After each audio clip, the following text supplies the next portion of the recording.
Boa tarde, amigas sejartianas. Nós estamos aqui reunidos numa quarta-feira para falarmos novamente sobre Bouquet Garnier.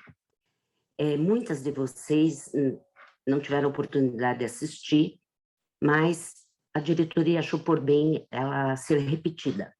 Está nos mesmos moldes de quem já assistiu, só que atualizado alguns dados, porque vocês sabem que... Deixa eu só dar uma lida aqui para vocês. Essa daí foi apresentada numa reunião de quarta-feira, no dia 21 de junho de 2018. E daí a iniciativa partiu da Marisa Iversen, quando nós subíamos após as palestras para tomarmos aquele delicioso café lá na pediatria. Muitas vezes sentava com a Marisa Iversen, ou com a Dirce, ou nós três, mais pessoas, e surgiu esse tema pela vontade que a Marisa Iversen tinha de fazer uma horta de temperos, lá na chácara dela. Então, e a Dirce sempre comentando por causa das propriedades medicinais e aromáticas das ervas, participou também. E assim foi. Durante um bom tempo, nós preparamos mudas, preparamos a palestra, e foi um sucesso. Eu digo um sucesso porque a Dirce, segundo a Leila, que fez na revista 31, na coluna da Lélia, ela fala o seguinte, que a sala, naquele dia, tornou-se uma horta de tantas mudas em vaso que levamos para que tivesse uma aula prática. Com isto, o lado visual dos slides veio a complementar cada descrição da planta e como e onde usá-la. Quando estávamos iniciando a palestra, ficamos surpreendidas com a Vera Hungria entrando com um maço enorme de estragão, que enriqueceu ainda mais a nossa apresentação, porque eu, particularmente, nunca tinha visto à venda mudas de estragão. Eu conhecia o estragão seco e não tinha o hábito também de usá-lo em temperos, né? Porque ele é muito específico. Então, eu vou abrir um parênteses aqui. Eu tenho a impressão de que a Vera Hungria é um jardim secreto, porque eu nunca vi terem tantas plantas num espaço que não é tão grande, elas não moram em chácara, nada. Por isso eu digo que elas têm um jardim secreto. Ainda mais a Vera Hungria morando em apartamento e ter um pé de louro, assim, de pequeno porte, mas já dá para dizer que é uma arvoreta. Ainda como a Leila escreveu, ela disse assim, seria assunto para mais palestras, de tão agradável que foi a aula de jardinagem e culinária. Um tempo depois, numa reunião de diretoria, né, o que a Leila preveu lá na coluna da Lely, a dona Regina, muito perspicaz, como sempre, numa reunião, ela conversou conosco a respeito de termos uma nova sessão na revista O Regador. E daí surgiu na revista 31, que é essa daqui, com a capa da Bougainville, uma revista de primavera. Ó, aí não está muito boa a imagem, mas essa Bougainville aqui é da Maria Luísa Matucci. Então, a primeira sessão de nome Temperando a Vida com Plantas Aromáticas surgiu aí, né? E tudo isso para a saúde e bem-estar. Então, nessa sessão, nós falamos das plantas, já diversas vezes vocês acompanham, e plantio, receitas, história, muita história, que as plantas aromáticas têm influência até nos descobrimentos, principalmente, né? E também o uso delas na jardinagem. Então, vocês me dão só um tempinho para eu procurar aqui meu... Vou compartilhar agora a apresentação, né? Vamos colocar aqui. Então, Aqui estão as 3 mosqueteiras.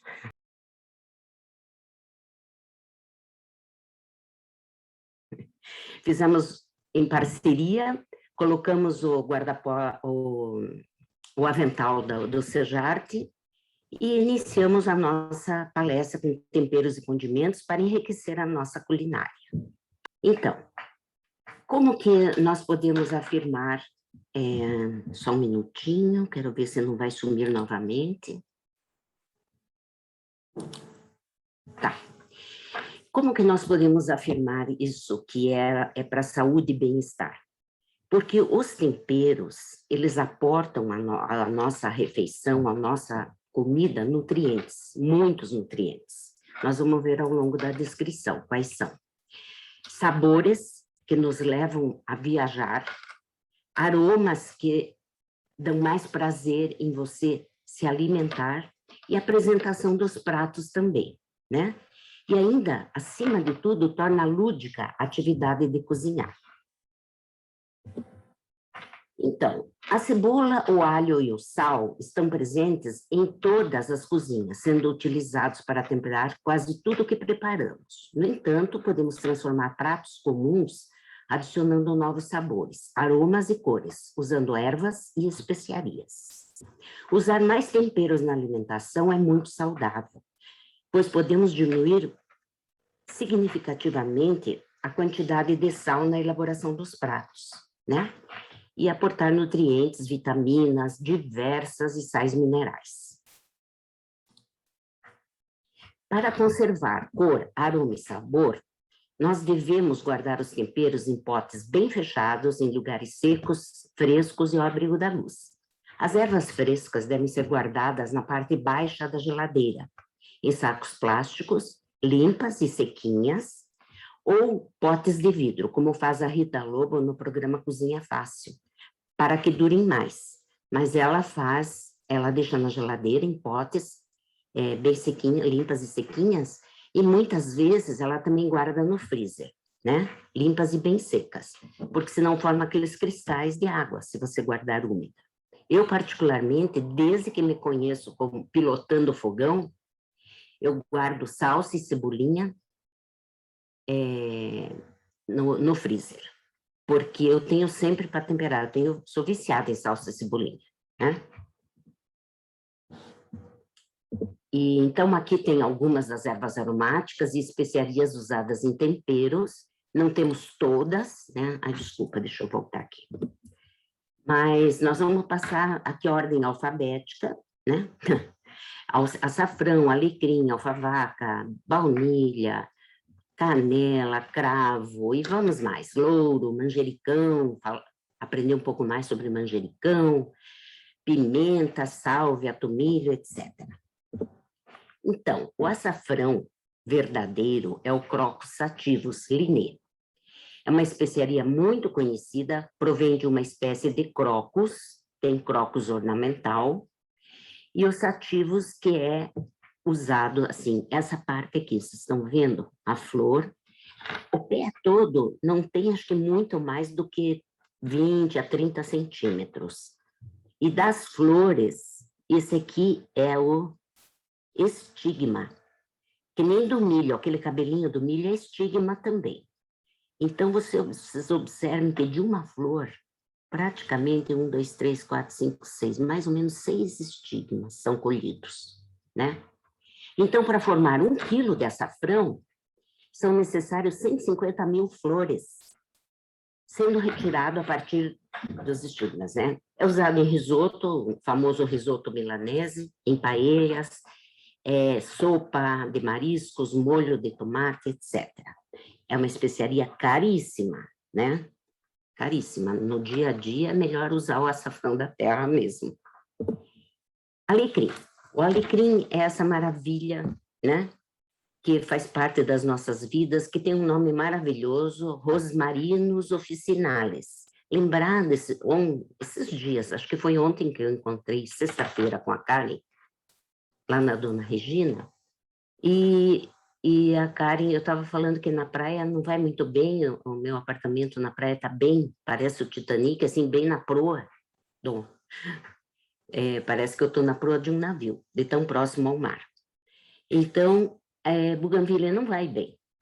É plantada, às vezes nasce, mas quando vem aquele vento sul que espalha areia, prejudica muito as folhas, especialmente, então acho que nós vamos desistir da buganvília.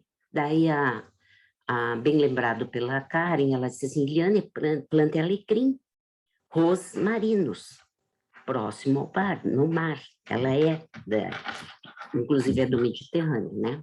Então, ela tem folhas pontudas e finas, tem sabor muito forte, devendo ser usado com cuidado, pois em excesso domina o sabor do prato. Então, serve para carne vermelha, carne de frango, suína, e em legumes assados, especialmente batatas. Eu adoro assar batata eu corto, né, se ela for muito grande. Às vezes eu cozinho um pouquinho antes, e daí eu ponho um alecrim em cima, um pouquinho de coisa de sal e óleo de oliva e ponho para assar no forno. Fica deliciosa, né? E também é utilizado para aromatizar vinagres e azeites. Vocês podem usar, pega a garrafinha bonita, põe vinagre, um bom vinagre, põe um azeite e pode pôr ramo de alecrim ali dentro. E de outras ervas também, mas o alecrim casa muito bem. Aqui tem fotos atualizadas. Opa! Hoje está difícil, hein, pessoal? O alecrim... vamos ver a próxima. Essa foto aqui, na nossa esquerda aqui, ela foi tirada lá no parque lá em Castro, né? Não Vitomar Sul, em Castro. Essa daqui é acho que foi primavera na Itália. A Itália, você veja que aqui é um muro, aqui é uma plataforma, e aqui para baixo o estacionamento de carros. Ela está caindo. Ela forma buquês maravilhosos e muito florido. A Itália dá muito bem, né? Por causa da região ali do Mediterrâneo. E essa daqui foi tirada... Olha, eu não acreditava quando eu vi. A foto não está das melhores, mas olha que espetáculo que está esse alecrim de flores. Alfavaca, o cimo gratíssimo.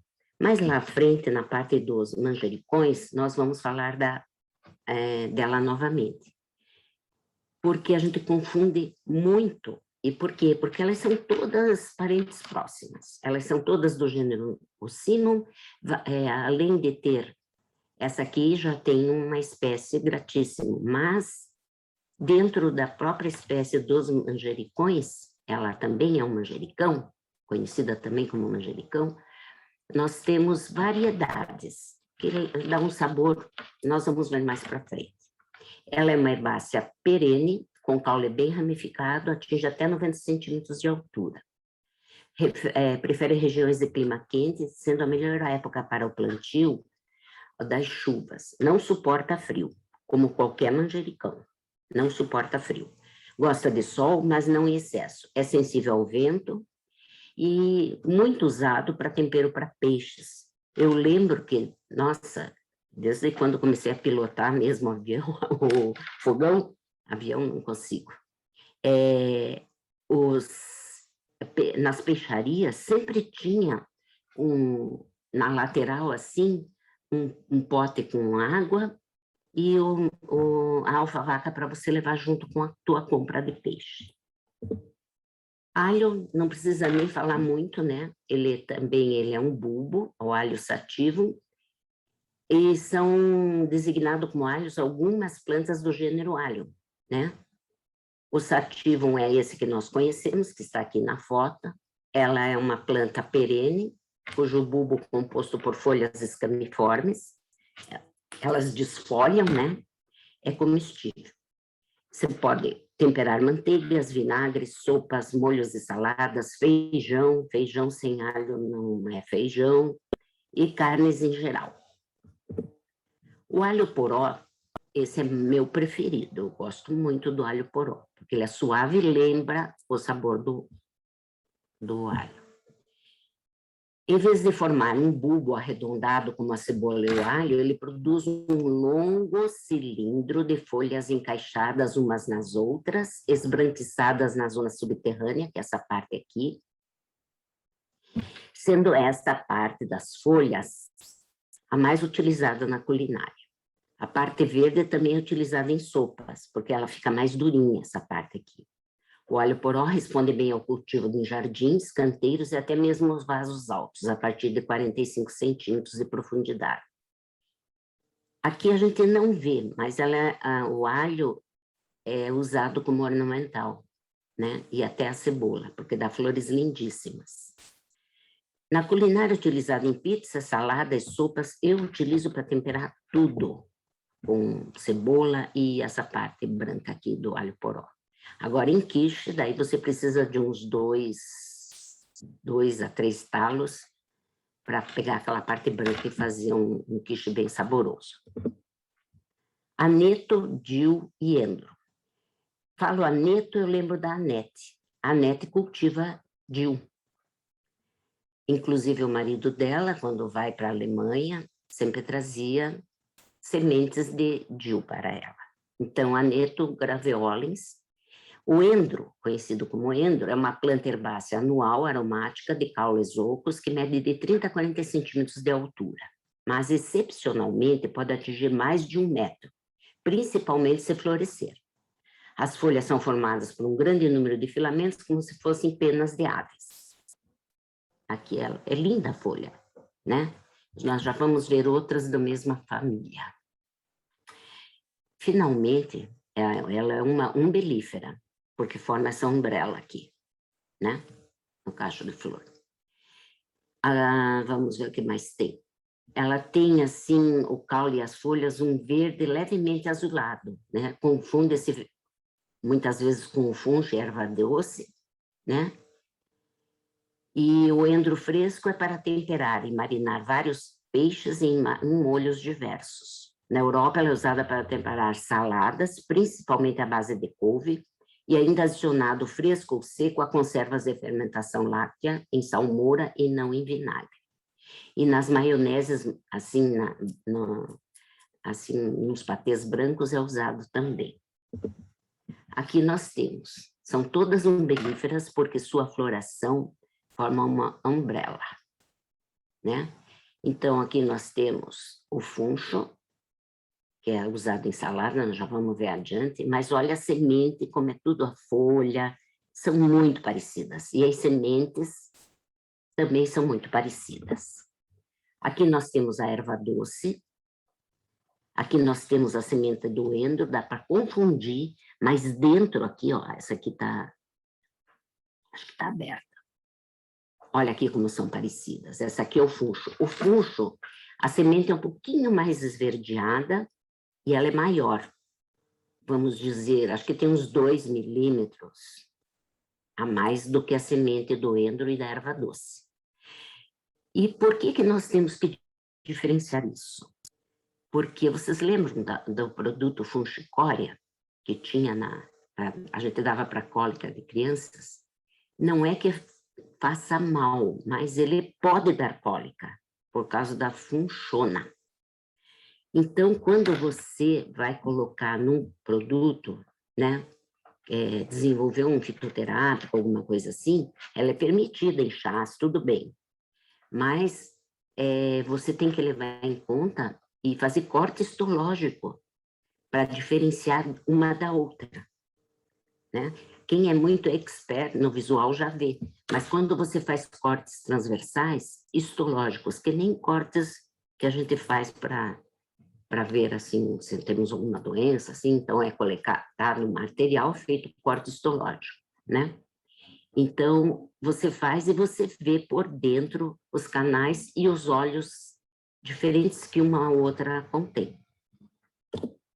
O anis estrelado é o Ilicium vero. Ele é uma planta de uso culinário e medicinal, originário da China e Vietnã.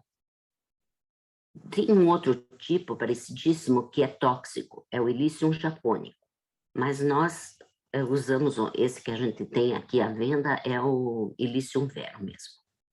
parte da semente de uma fruta é muito forte, devendo ser combinado com outras especiarias para não dominar, é outro que domina, que nem o alecrim, o sabor, né? Então, o fruto é usado como condimento em caril, chás, picles, sopas, marinadas, caldos, carne de porco ou frango e vegetais variados. Particularmente, eu não uso o anis com muita frequência. A baunilha, Vanilla planifolia. A baunilha é a segunda especiaria mais cara, devido à mão de obra necessária na produção dessas vagens. Apesar do custo, é muito apreciada pelo seu aroma, que o autor Frederick Rosengarten Jr. descreveu em The Book of Spices como puro, apimentado e delicado. É que nem na perfumaria, ela também é usada na perfumaria. Então, é que nem no vinho, você usa expressões, e que nem no café, né? Para poder expressar em palavras o que você está sentindo no cheiro e no gosto, né? Ele tem também um aroma floral complexo, como um buquê peculiar. É usado principalmente em bolos e sobremesas. Então, muitas de nós, ele foi motivo até de uma capa, né? A baunilha, de uma revista, acho que não foi de verão, foi de outono. Então, essas fotos nós tiramos no Jardim Botânico, porque lá nós conseguimos ver a baunilha em flor, né? E ela não é tão expressiva, a flor, né? Mas a planta é bem exuberante. Então, aqui, ó, se veja, ela dá tipo umas vagens, e depois disso ela tem que secar, demora meses para fazer tudo isso e chegar ao mercado nesta forma aqui. Por isso que cada baga vem num frasquinho e sai uma nota, principalmente para nós, porque é importante. Já tem baunilha no Brasil. Lá na revista, nós falamos bastante da baunilha, né? E lá tem todas as especificações, inclusive uma baunilha que dá na região de Goiás, que ela tem um peso muito maior do que essa e diz que o sabor dela já está à venda nos mercados em São Paulo. E o sabor dela é igual, né? Canela, Cinnamomum zeylanicum. Esse apareceu na revista 37. É uma especiaria obtida de casca de várias espécies de árvores do gênero Cinnamomum. Tem umas que a gente vê que são enormes e grossas, outras são mais miudinhas, mas são todas do mesmo gênero e com propriedades semelhantes, aromáticas principalmente. É usado tanto em alimentos doces como em salgados. O termo canela também se refere à cor acastanhada da especiaria depois de moída. Apenas algumas são cultivadas comercialmente para a produção de especiarias. Você encontra toda a matéria bem detalhada na revista 37. O cardamomo é Eletaria cardamomo. Na revista 40 tem fotos muito lindas do cardamomo, né? Ele é usado para designar o nome dele diversas espécies de 3 gêneros da família do gengibre, que são as gengiberáceas, Eletaria mono e Aframono, usado pela primeira vez na Índia e até os dias de hoje é cultivado. Inclusive na Índia, aqui nessa foto mostra, nessa parte aqui, ó, bem no cantinho, na pontinha aqui, tem o Cardamomo Hills, a Cordilheira do Cardamomo, de tanto cardamomo que tem lá. Ele verde é usado como especiaria para condimentar doces, pães e carnes. No advento, especialmente na Alemanha, está presente no preparo dos doces de Natal. Esse aqui eu comprei numa feira de Natal, lá em, não sei se foi em Munique ou se foi em uma outra cidade. Em Rothenburg, aquela cidade medieval. E também o cardamomo, você põe a semente toda no café. É costume dos sírios. Até ganhei da mãe de uma amiga da minha filha, eu ganhei um pacotinho de cardamomo para pôr assim no café, para tomar o café preto. Fica muito bom também, aromatiza bem. Cebolinha é outro tipo de alho, do mesmo gênero, né? Põe ECP porque são diversas variedades. Quando a gente não especifica, como aqui na foto, nas fotos, então a gente põe ECP. É uma espécie, é alguma espécie. Então, é uma planta vivaz que se desenvolve em tufos, como está aqui na foto, muito densos, apresenta folhas verdes escuras e roliças. As flores devem ser imediatamente retiradas para que as novas folhas possam arrebentar. As folhas frescas têm um agradável e suave sabor, parecido com o da cebola, sendo especialmente utilizadas cruas em saladas, em pastas de queijo fresco. Aqui tem uma foto. E também em pratos de ovos e batatas cozidas. No Brasil, é uma das plantas mais utilizadas como tempero e, em conjunto com a salsinha, forma o conhecido cheiro verde. Muito usado, em tudo entra cheiro verde. E aqui tem esse nome que, se eu estivesse ao vivo, pediria ajuda às amigas, né? Que dominam o alemão. Mas é Schnattelbrot, Schnattelbrot, ou pão de cebolinha, é uma iguaria alemã. O coentro é uma planta polêmica, Coriandrum sativa. Por que polêmica? Porque se ela for usada em excesso, assim como o louro, assim como o alecrim, ela domina o prato e fica intragável. Eu gosto, mas pouquinho, não muito. Apesar de todas as partes da planta serem comestíveis, como as sementes, né? As folhas são usadas de forma mais destacada, diferem no aroma e no sabor, mas ambos têm seus usos e benefícios para a saúde. Tá? Então, vai bem com peixe, com frutos do mar, saladas, pois traz frescor para a comida. O cominho, olha aqui, é uma umbelífera também. Quer dizer, não tenho bem certeza, mas olha como a semente do cominho é muito parecida com a da erva doce, do dill e tal. A comida é uma planta da família Apiácea, olha aí, não é a Apiácea. Planta muito antiga, sendo utilizada por várias civilizações, desde os celtas antigos, passando pelos romanos e chegando aos árabes. São grãos pequenos e pontudos e têm um aroma muito característico. Condimento aromático para chucrutes, carnes diversas, queijos, pães, conservas e licores digestivos. A alma do arraiado, comida tradicional malretense, é o cominho, mas use-o com cuidado, como a gente já falou. Cravo da Índia, aparece na revista 37, muito detalhado, toda a história, onde que se produz, tudo isso. Ele é sabor muito forte, né? Todos nós sabemos. E o cravo é o botão seco da flor de uma árvore, sendo utilizada principalmente em doces. Condimento aromático para doces, compotas, patês, molho de vinho, conservas e vinagre. Muito usado no preparo de tender, prato típico das festas natalinas, onde aparece espetado para conferir um sabor especial. Pode ainda ser usado espetado na cebola, colocado numa assadeira junto com a carne. Além de tudo, fica lindo, bem decorado, né? Ou adicionar um pouco no cozimento do arroz, ao molho de tomate para um toque exótico. E no chá para aromatizar. Cúrcuma, falamos muito na revista 38, da família das Zingiberáceas. E a cúrcuma, na verdade, é cúrcuma longa. Agora, né? Olha aqui, o nome está ali. Ela é uma herbácea anual, entouceirada, aromática e de folhas grandes. Ela é muito ornamental, né? Atinge entre 40 e 80 centímetros de altura, conhecida como açafrão da terra.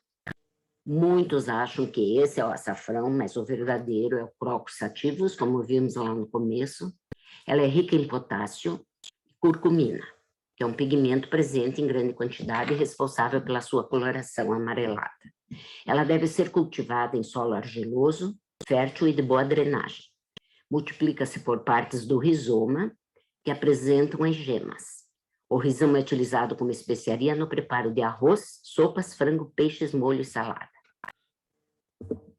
Aqui está, essa foto é da filha da Aldenir, a G, e ela estava transbordando, ela disse assim, olha aqui, ó, olha, brotando a gema aqui. Então, ela disse, está na hora de colher, não está mais nem com cara do rizoma do gengibre. Então, nós já falamos, né, que ela... e o nome botânico, Zingiber, é da família Zingiberacea. Tem plantas de valor medicinal e culinária, essa família, né? E o mais conhecido é o gengibre, e dentre as espécies ornamentais também tem, que se destaca, o Zingiber spectabile. Eu não pus foto nenhuma aqui, mas é aquele azulado que fica lindo. As sejartianas têm, acho que até a Nete postou foto uma vez aí, que é frequentemente cultivado em jardins tropicais, como planta ornamental. Fresco ou seco, em pó ou em lascas, tempera aves, carnes, peixes, sopas, doces, bebidas, compotas, chutneys e tantos outros pratos da gastronomia mundial. Inclusive, o pão de mel entra gengibre e fica delicioso. Aqui é uma plantação em morretes. Aqui é um rizoma bem característico. Ele é mais claro, depois a cúrcuma é mais avermelhada, né? E aqui é uma sugestão de um suco verde, né? Detox. Couve, laranja e fatias de gengibre fresco. Eu até bato bem no liquidificador, ela fica com muito pedacinho, por causa da couve, que é muito fibrosa, e o gengibre, então, muito fibroso, mas não exagera. Mas, às vezes, tem gente que não gosta, daí pode coar. Eu tomo ele sem coar. Então, aqui nós temos, olha só, essas três são ilustrações botânicas, né? Aqui nós temos o gengibre, que é um rizoma, olha o brotamento dele. A flor, na verdade, é uma inflorescência aqui, né, das folhas mesmo. Então, são muito parecidas. O gengibre, a cúrcuma, que é o açafrão da terra, e o cardamomo, quem diria? É da mesma família, e olha como as folhas são parecidas, né? O tipo de inflorescência também e tal. Hortelã, menta pipirita, quando tem X, é porque é híbrida, mas a menta é espicata. É muito difícil você diferenciar as mentas, mas ela é um gênero botânico da família Lamiácea, e as espécies são vulgarmente chamadas de mentas ou hortelãs. Não deve ser cultivado juntamente com outras plantas, porque sua raiz é extremamente invasora. Ela tem que estar num canteiro separado, né? Ou, se for numa jardineira, que nem a minha, ali eu plantei as aromáticas, eu tive que pôr dentro de um vasinho. Mas daí ela não vai bem, porque ela detesta ser amarrada. Não vai muito bem. Tem que deixar ela um pouco mais solta, ou que seja um vaso um pouquinho maior. Parte usada as folhas, e é da menta que é extraído o mentol. O mentol, quando é extraído, que ele se usa em tudo, em cremes, em pomadas, usa em produtos medicinais também. Creme dental usa muito, porque dá aquele frescor, aquela refrescância, né? E ela é um cristal branco transparente. Então, ela é muito produtiva. E o que mais que nós temos aqui? Eu não preciso nem dizer que ela é usada em saladas, sucos. No suco fica muito bom para aromatizar. Não, eu digo na água aromatizada com umas rodelas de laranja e folhas de hortelã, fica uma delícia. Sorvetes, licor, balas, né? Bala principalmente, né? Carne de carneiro, vai hortelã. No quibe, vai hortelã, né? Então, aqui está uma foto da hortelã, muito bonita, né? E a hortelã branca. Essa foto é muito antiga. Nem sei mais onde está essa planta. Louro. Laurus nobilis. É um arbusto grande ou arvoreta de 2 a 4 metros de altura, ramificada e aromática. As folhas são largamente utilizadas na culinária, como condimento de pratos doces e salgados. Eu, particularmente, só uso em coisa salgada. E também eu prefiro ela seca. Eu acho muito forte ela quando está fresca. Eu tenho o louro fresco congelado também, as folhas. Então, ela é usada em geral em molhos, vinha d'alho, bouquet garni, muito usada. No Brasil, indispensável no preparo do feijão. Manjericão. Então, aqui, a família, o gênero é um cimo, o cimo basílico. Então, é um subarbusto aromático, anual, ereto, muito ramificado, apresenta pequenas flores brancas e as folhas são verdes claras e de forte aroma. Se encostou nela, e além de que as flores atraem tantas abelhas que fica lindo de ver suas inflorescências, né? Pode ser plantado em vaso, vai bem. E para que ela atinja uma altura e ela fique mais encorpada, a planta, né? Mas é importante, quando ela está entrando em floração, você cortar as pontas. Cortando as pontas, você forma um buquê mais consistente de folhas, né? Na cozinha, ela pode ser utilizada no preparo de vários pratos, como massas, o molho pesto, o famoso molho pesto com manjericão, saladas, pães, patês, sopas, sanduíches, sucos, geleias. Eu gosto muito em queijos, e também serve para aromatizar azeites e vinagres. Eu gosto muito de pegar aquela mussarela que vem assim na aguinha, né? E eu corto fatias grossas, né? Eu pego um tomate bem bonito, corto em fatias grossas, daí eu ponho folhas de manjericão. Eu gosto muito desse, que é o basílico, para fazer isso, mas quando não tem, vai essa aqui, o sabor é o mesmo, só que essa fica linda. Então, eu ponho o tomate, ponho a folha de manjericão e por cima o queijo. E jogo, ponho um pouquinho de sal, assim, e rego com um óleo de oliva. Fica deliciosa. Como o manjericão dá um sabor bom. Se eu jogar um pouquinho, claro que não demais. Até na salada verde eu jogo, fica muito bom. E aqui fala da alfavaca, que é uma variedade de manjericão. É um tempero que possui um aroma muito agradável e é muito utilizado na culinária em preparo de carnes e peixes, até está em negrito aqui. Então, aqui está a minha floreira, vendo? Tem os diversos tipos.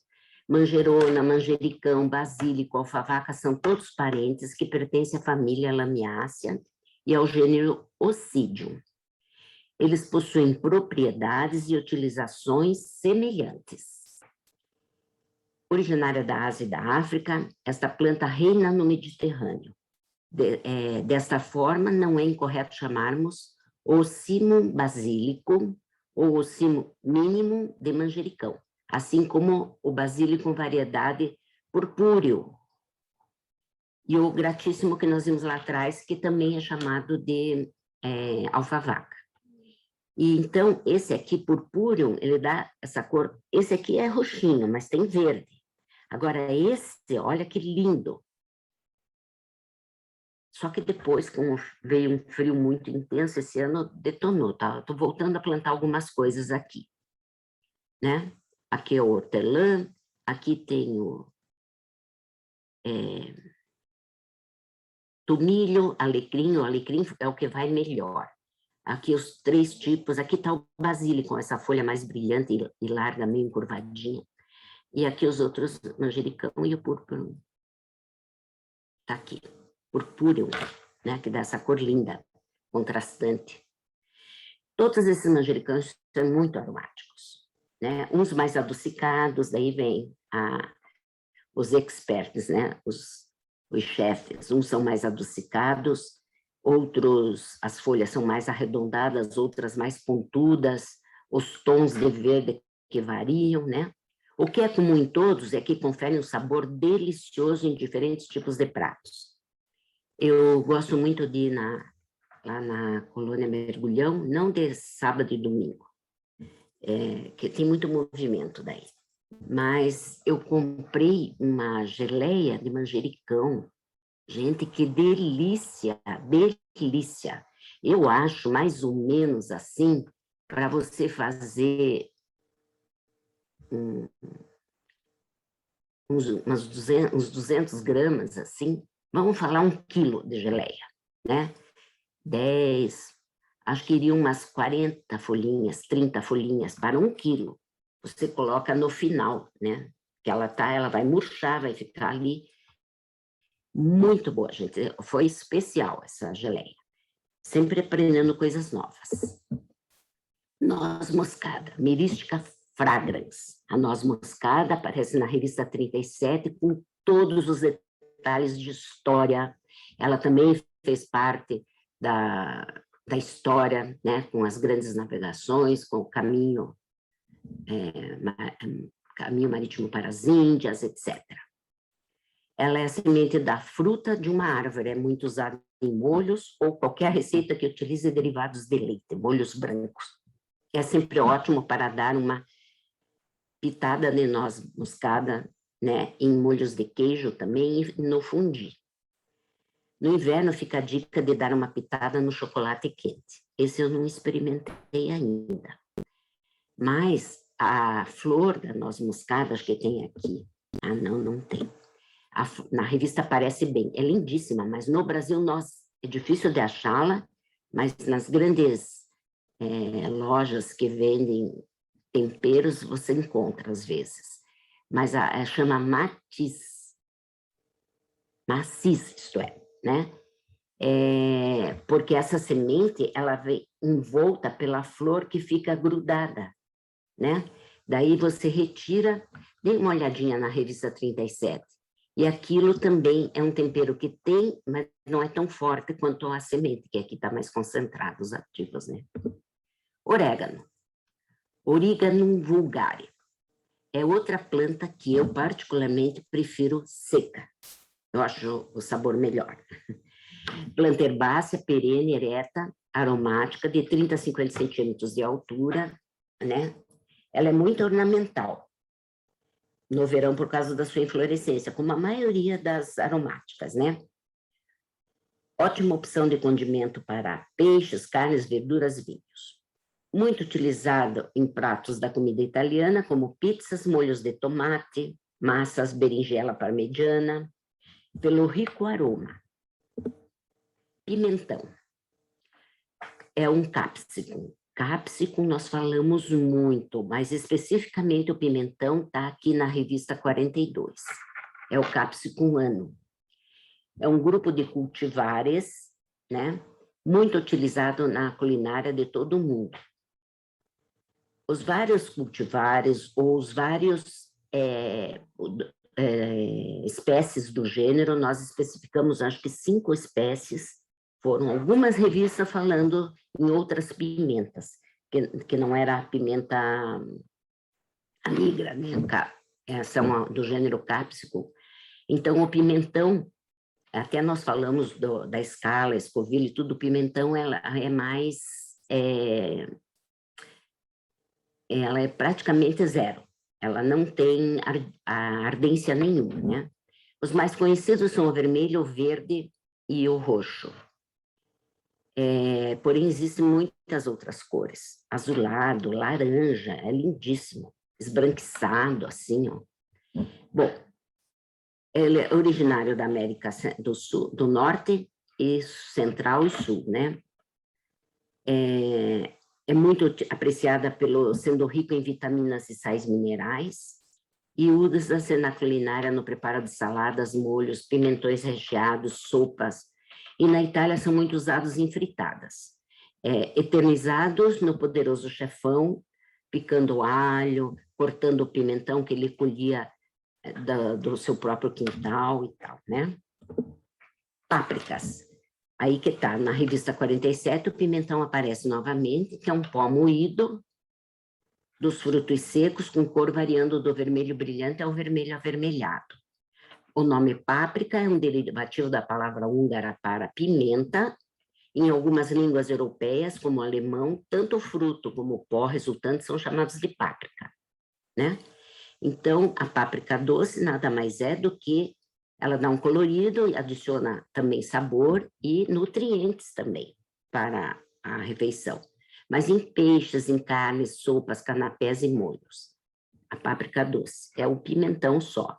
A picante, em sopas, goulash, eslava, salpicada sobre peixes, carnes, aves, canapés, no ovo cozido, tortas salgadas e molhos. Muitas vezes a picante é adicionado de outro gênero de pimenta também, para ficar picante. E a defumada tem aparecido muito. Eu tenho comprado a defumada, mas fica delicioso. Eu ponho no tempero até do peixe, assim, quando eu vou fazer, eu ponho. Ela é bastante versátil, é usada em frutos do mar e diferentes tipos de carne. Nas paejas, em canapés, ovos refogados com legumes, sopas, verduras, etc. E até sobre a batata frita. Na verdade, a defumada, ela é defumada como qualquer outro produto, então ela fica ali num ambiente que tem uma madeira que fica fumegando e dá sabor. Mas agora elas estão deliciosas. A pimenta calabresa que nós vimos na revista 46, que não é uma pimenta, não é nem um tipo, variedade, nada. Ela é um tempero. Por quê? Os frutos de pimentas picantes podem ser desidratados e comercializados inteiros em flocos com as sementes, que é a pimenta calabresa. Pode ver que aqui aparecem as sementes, ó, tá?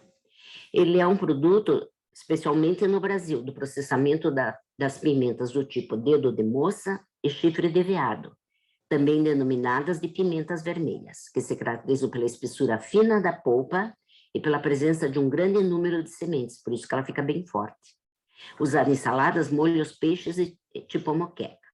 Atenção, muito cuidado ao manipular essas pimentas, sempre eu procuro colocar em vermelho, nós colocamos na revista.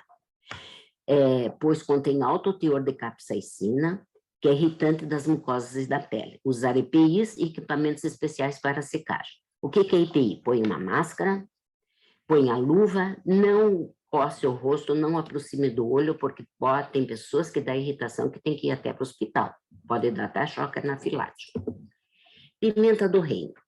Na revista 35, 36 e 37, vocês vão ver todos esses detalhes. E o regador 46 volta a falar dela também. Então, existem 3 tipos de pimenta do reino. A branca, né? Aqui, a verde e a preta. Todas vêm da mesma planta. O que difere é que elas passam por tratamentos distintos. Essa aqui é feita uma salmoura. Então, ela é bem suave. Você pode jogar até com o molhinho da salmoura num preparo de uma carne que não vai ficar forte. A branca é um pouquinho mais um processo de secagem. Você vai observar que ela não está enrugadinha, porque ela ainda é jovem. Essa enrugadinha aqui, a pimenta preta, ela é extremamente seca. Então, o que acontece com ela é a mais forte de todas, porque ali está concentrado a piperina, que é o princípio ativo que dá aquela picância forte, né? Então, é largo uso, não vou repetir aqui, porque está muito bem descrito lá na revista. E tem uma pimenta que chamam pimenta vermelha. Essa aqui é uma plantação de pimenta do rei. Esse daqui, na revista 46, tem uma matéria com muitas fotos falando da pimenta rosa. Não é a pimenta vermelha, a pimenta rosa. Ela não é uma pimenta. É a fruta de uma árvore chamada aroeira, que, por sinal, o Paraná é cheio de aroeira. No Parque Barigui, você passeia e tem as sementes o ano inteiro.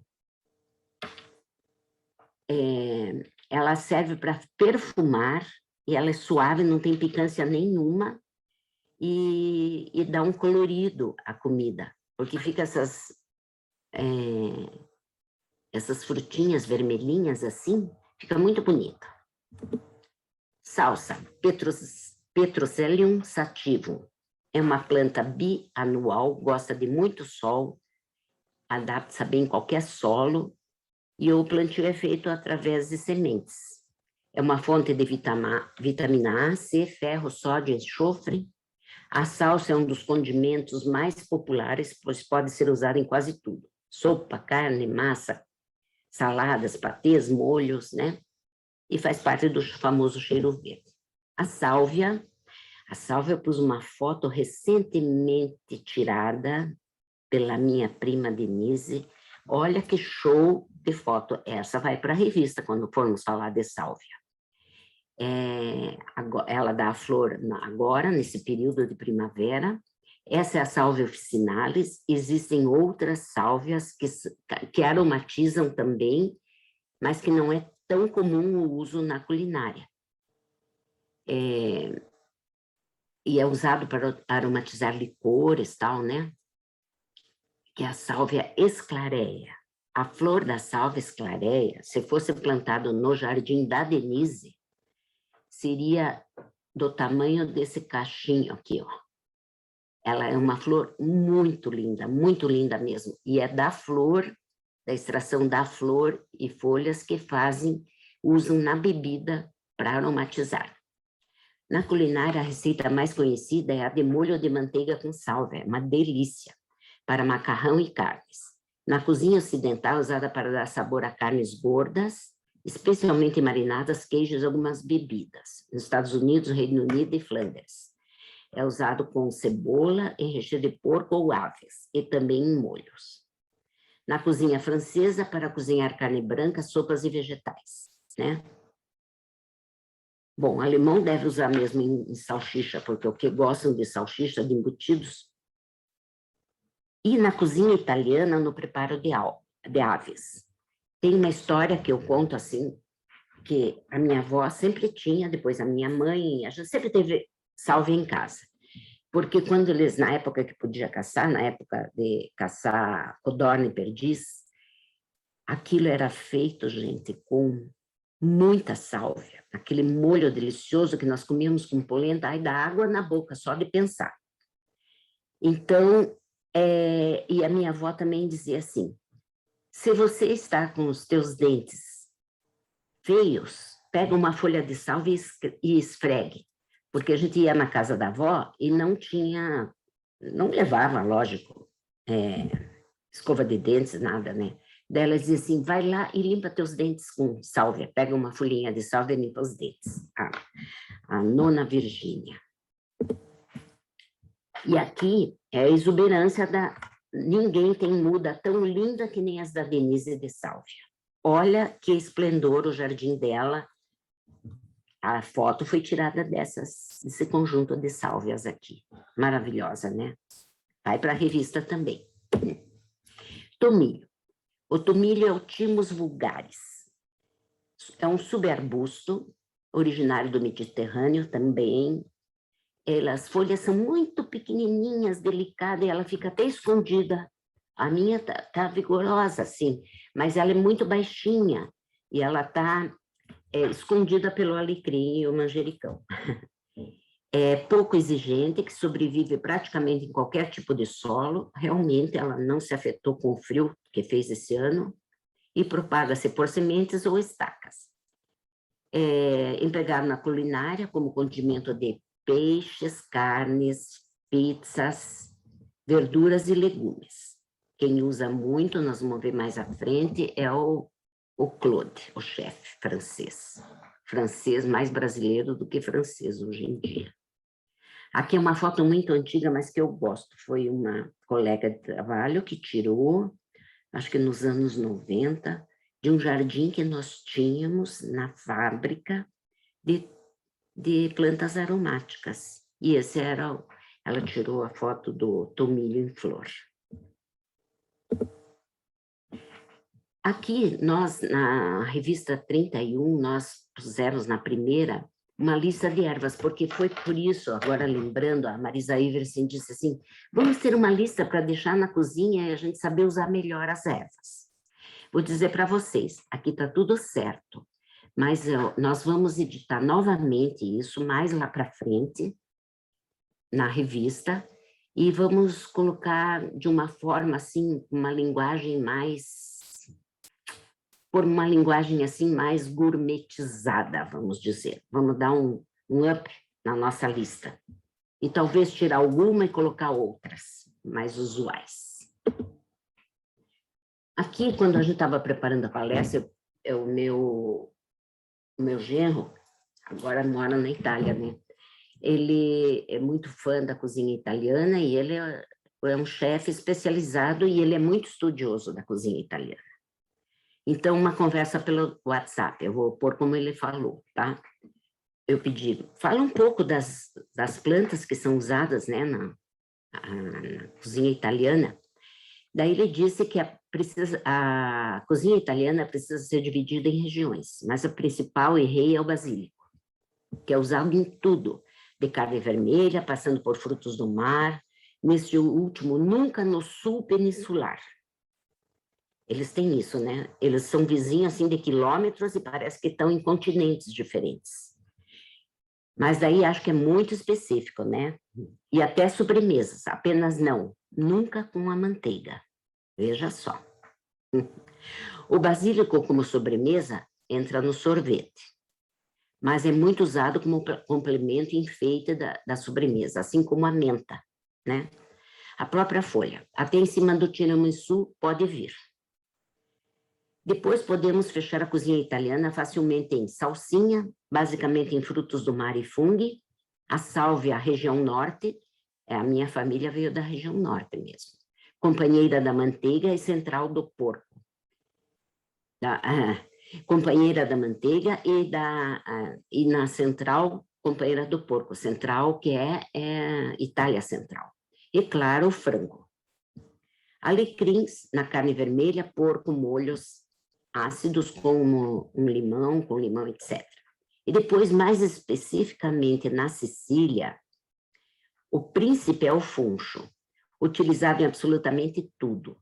Pão, carne, frutos do mar, bebidas alcoólicas, sobremesas. A parte branca do funcho é muito usada em toda a Itália como salada, com a laranja vermelha, que é famosa na Itália. Agora nós já temos a laranja vermelha aqui num período bem curto, esse ano já acabou. E a verde como erva mesmo nos pratos de frutos do mar, né? E a tradicional linguiça com funcho, e a semente principalmente no pão. E por último, a menta, que é muito tradicional com o peixe-espada, mas principalmente usado em sobremesa. Então, tá aí o depoimento do Dani. Então, agora nós vamos falar dos temperos propriamente dito, né? Falamos da maioria das plantas que compõem os temperos. O buquê garni é um conjunto de ervas aromáticas destinado a temperar pratos e molhos em diversas receitas culinárias. Os ingredientes, quando frescos, são atados num ramalhete com fio de algodão que permite retirar o buquê no final do cozimento da panela, né? Tem gente que não gosta também de que apareçam os pedacinhos dos temperos, por isso que eles são, ou quando frescos, amarrados num ramalhete, ou nesses saquinhos, como eu falei, né? É um nome francês, internacionalmente utilizado para designar um ramalhete feito de ervas. Garni, em francês, na verdade, garnir, com R, é um verbo, que é guarnecer. Então, daí que veio o nome garni, né? E ele adiciona ao clássico outras especiarias, como é o caso do garni, buquê garni provençal. Ele inclui um pedaço de laranja, da casca da laranja. E fica muito bom, né? Desidratado. Aqui é um cantinho, esse é um cantinho meu, né? E nós falamos muito do buquê garni na revista 31 e 32, quando começou a primeira e a segunda. Aqui está meu cantinho. Isso torna a atividade de cozinhar, torna mais lúdica. Você ter um cantinho com eles separadinhos, né? Um carrinho, não tem um cantinho assim para pôr, no meu está pendurado numa parede. Aqui é um cantinho lá da Marisa Iversen. Aqui nós vamos falar um pouquinho dos materiais para nós fazermos o buquê, os saquinhos de buquê garni. Gaze de viscose, por que de viscose? Porque a de algodão, ela solta muita fibrinha de algodão, né? E a viscose não. Então, você põe duas gases assim, põe o teu temperinho, separa tudo, tem que ter um moedor. Tem moedores mais modernos do que esse, né? Que eu sou um pouco ligada, assim, na história. Uma balança também mais, pode ser eletrônica, eu tenho uma também. Mas então são os materiais. Aqui é um grau ou um almofariz, só para você poder moer se precisar, né? E aqui, se você não tem balança, tem os medidores, tem as espátulazinhas para fazer as pitadas, etc. Tá? E separa os componentes ali também. Separação e pesagem, né? Aqui está pesando na balancinha. Vamos ver aí também, mais uma foto.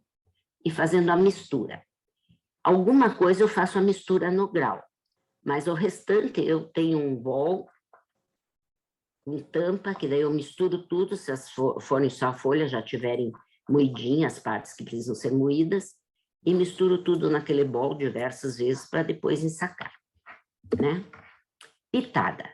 Pitada, na verdade, é um pouquinho, a gosto. Aqui eu estou pondo uma pitada, gente, de pimenta calabresa.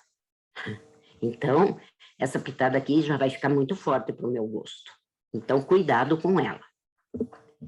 Preparo de sachê de buquê garni. Tá aqui, ó, tá vendo a gaze aqui? São duas partes. Faz uma trouxinha, amarra a trouxinha com fio de algodão também, e aqui ela está pronta para ir para a panela. Então, tem diversos tipos, mas nós vamos dar receita de um ou dois deles. Mas pode ser para feijão, se não gosta de encontrar nem o louro, nada disso, ele dá todo o sabor e retira o visual né? Aqui está pronto, olha. Esse é um buquê garni de feijão. Nós levamos diversos tipos, eu não sei até se a gente sorteou na hora, alguém ganhou a mais, tal. Não deu para dar um para cada uma, mas alguns a gente sorteou. É receita de buquê garni, tempero para salada e condimento doce. Então, aqui tem uma receita de buquê garni para feijão, para massas, para aves, para saladas e o condimento doce. Aqui estão, eu não vou entrar em detalhes, mas pitada, gente, é pitada. Depois nós temos também, aqui no regador 31, está toda essa receita aqui. Só no condimento doce, que agora eu acrescento o gengibre, porque eu descobri depois que eu fiz essa apresentação, eu descobri uma receitinha que tinha lá, alemã, que tinha gengibre. E fica muito delicioso, dá uma picância ao condimento doce. E é esse que eu vou pôr para sortear novamente, tá? O de saladas está aqui, às vezes com um pouquinho mais ou um pouquinho menos de alho, ao gosto, mas é isso. Pitada é pitada, gente. Vocês sabem o que é. E aqui tem todas as medidas. Também fizemos uma tabela que está no regador 31, da equivalência em gramas das diferentes medidas usuais e as gramas aproximadas, tá? Colher rasa, colher cheia, colher rasa de chá e de café. Para raízes, porque a raiz é mais densa, né? Não é que ela seja, 1 grama de raiz seja, 1 grama de raiz seja mais pesado do que 1 grama de flor de alguma coisa, ou folha. mas é pela densidade. Então, por isso que varia se você for fazer medição com colher, tá? E o cuidado com as ervas? Essa minha amiga já partiu para outra esfera da vida, mas eu amei mais ainda. Eu sempre gostei de plantas, sempre, gente, desde pequenininha. Mas eu passei a admirar, já tinha um herbanário, já trabalhava com extratos vegetais, com produtos naturais, cosméticos, mas eu me encantei com essa pessoa, Malikaran. Então, ela dizia, né? Mas ficaram livros dela, apostilas, etc. O legado dela agora está sendo tocado pela filha, lá em Campos do Jordão. O maior cuidado é o carinho e o trato para com elas. Sempre que puder, passe a muda da erva para a terra. Claro, não tem dúvida que daí ela explode de beleza. Você pode cultivar as ervas para temperos em vasinhos, mas nunca poderá faltar luz. Elas não vivem sem luminosidade dentro de casa. Precisam do máximo de luz de sol possível. Procure evitar terra industrializada ou qualquer outro produto químico. Faça você mesmo o seu composto. Utilize sempre água pura e, se possível, sem cloro, em temperatura um pouco superior ao ambiente. A água muito fria prejudica a saúde das plantas. Observe a coloração das folhas. Se elas estiverem amareladas e caindo ou marrom e murchas, significa que estão ou com excesso ou falta de água. O equilíbrio da rega é importante. A poda é outro item importante, podar sempre as partes secas e amareladas. Algumas plantas ficam mais cheias quando podamos as pontas, como a gente já falou. Nunca colocar vasos em corrente de ar, pois resseca os brotinhos e impede o seu desenvolvimento. Uma forma de manter a umidade dos vasos é colocá-los numa bandeja com pedrinhas, encher com água, e a evaporação dará à planta uma umidade necessária. Transplante as mudas sempre em lua nova. Nunca use inseticidas químicos se tiver problema com as pragas. Lá na revista, você vai ter isso daqui também. Então, ela dá uma receita de triturar o alho e a cebola e junta 1 litro de água, coalho, etc. Ou misture no regador chá de loza, cinza e um pouquinho de sabão de coco ralado. Aplique uma vez por semana. Se for fungos, existe uma fórmula do Sr. Hiroshi Cell que consiste em deixar de molho folhas de cebola dentro da água por 4 dias, coar e pulverizar, né? Ou então fazer um chá bem forte de cavalinha. Um truque para suas mudas pegarem, isso aqui é da Malikaran, faça um suco com os bulbos de tiririca. Tiririca é forte, é um hormônio. E coloque as mudinhas num copo com esse suco e deixe por 12 horas, depois plante. E o ditado da Malikaran, que foi motivo até de uma palestra minha e da Denise. A tiririca não é uma planta daninha, ela é danadinha. Aqui a Marisa Iversen mostrando como fazer mudas e plantar cebolinhas.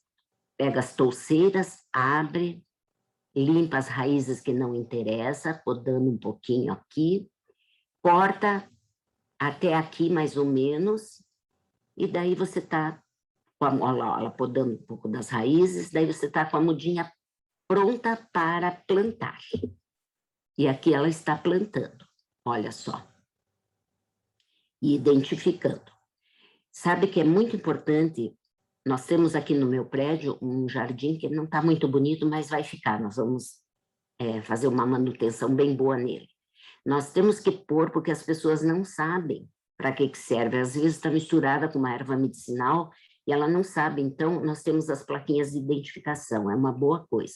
E elas podem se tornar até, como é que a gente diz? Embelezar o ambiente, né? E aqui, esse alecrim era da Anete. Como nós preparamos no inverno, estava muito difícil de achar mudas grandes de tudo. E a Anete comprou esse vaso lindo, florindo já, olha, gente. Um alecrim assim, bem, deve ser uma variedade diferente. Então, a Marisa Everson disse assim, é emprestado da Anete, então eu vou só fazer de conta que estou podando as plantas, né? Para virem mais folhas. mas na verdade ela não podou nada. Então, receita de temperos com ervas frescas, um mix. Tinha um restaurante num shopping, aqui no shopping Curitiba, Abbraccio, de cozinha italiana, que era fabuloso. Quando eu fui primeira vez lá, eles serviram num pratinho um mix de ervas, e você punha azeite de oliva em cima e comia com pão. Aí eu achei fantástico, porque eu já conhecia, assim, você pôr um salzinho no óleo de oliva em restaurante italiano e colocar, e comer com pãozinho, assim como uma entradinha. Mas o deles ficou fabuloso. E daí ela foi lá dentro pedir para o chefe, a moça que nos atendeu, né? E ele passou, que era alecrim, salsinha, manjericão, alho, pimenta preta, pimenta calabresa, orégano, flor de sal. Aí, olha, azeite de oliva e pão. Então, ficou aí a receita. A Marisa Ivers aqui, assim, preparando, e isso daqui, essas imagens foram feitas na casa dela, e nós comemos depois o temperinho que foi preparado, um mix de ervas com pãozinho e óleo de oliva, e um pouquinho de sal. Aqui está, tá vendo? Esse pistilo aqui me acompanha, tem um pouco de ciúme dele, mas está ali na cozinha. Ele me acompanha porque ele é um grau desde que eu manipulava como farmacêutica.